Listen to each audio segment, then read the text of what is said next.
Welcome to Unsettle Yourself. This week's topic is, where does your value come from?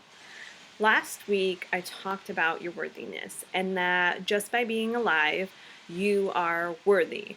You're worth everything because the odds aren't actually in our favor to being born. So, therefore, just by being alive, you are worthy. But too often we actually equate our value with our worthiness. And I believe that it's time to cut that attachment because worthiness is inherent, like I said, just by being born. But value is unique to your individual makeup. You are valued for how you show up in the world and ultimately what your strengths are. And everyone's are extremely different. So, knowing your strengths is what's most important because that's what allows you to add more value to the world.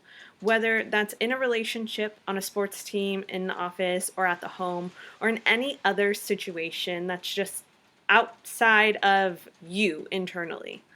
Now, the tricky part is that society has deemed certain things more valuable than others, which I disagree with. It's taught and perpetuated in everything we see that if you make more money, you are more valued. And while that's a great concept because the United States was built on capitalism, I disagree. And I believe that your value comes from knowing your strengths and utilizing them in order to be the best possible version of yourself. And that's how you actually show up better in the world. That's how you show up with more value. If I continuously try to do something that is not a strength of mine, if I continue to, let's say, try and play hockey when I don't know how to play hockey, I mean, I could probably, maybe, but that's not one of my strengths. I'm not going to add value to the sport if I'm not good at it. Therefore, I'm not actually living up to my fullest potential because I'm so focused on trying to do something that I don't have strength in. So my value is really low in that area because I can't add a whole lot to it. So it's really understanding your strengths rather than thinking that if I make the most amount of money, then that means I will be the most valuable person around. So this comes, like I said, in different scenarios. For instance, in the office, the value that you add as an entry level position is just as important as the value you add as a manager. There are different levels, but the value is still there. The same way that a janitor adds value to a school, for instance, because if the janitor wasn't there to clean up, everybody would be living in filth every time they came into school.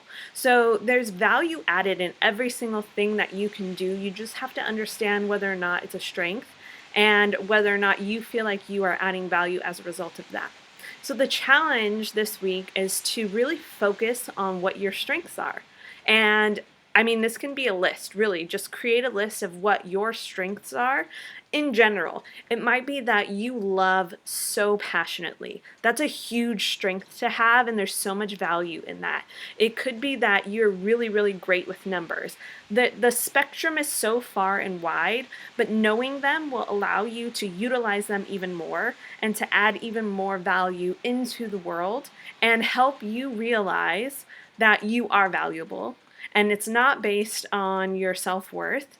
And that's what will actually get you going a little bit more. So focus on your strengths, create a list for yourself, and see if you're actually using them.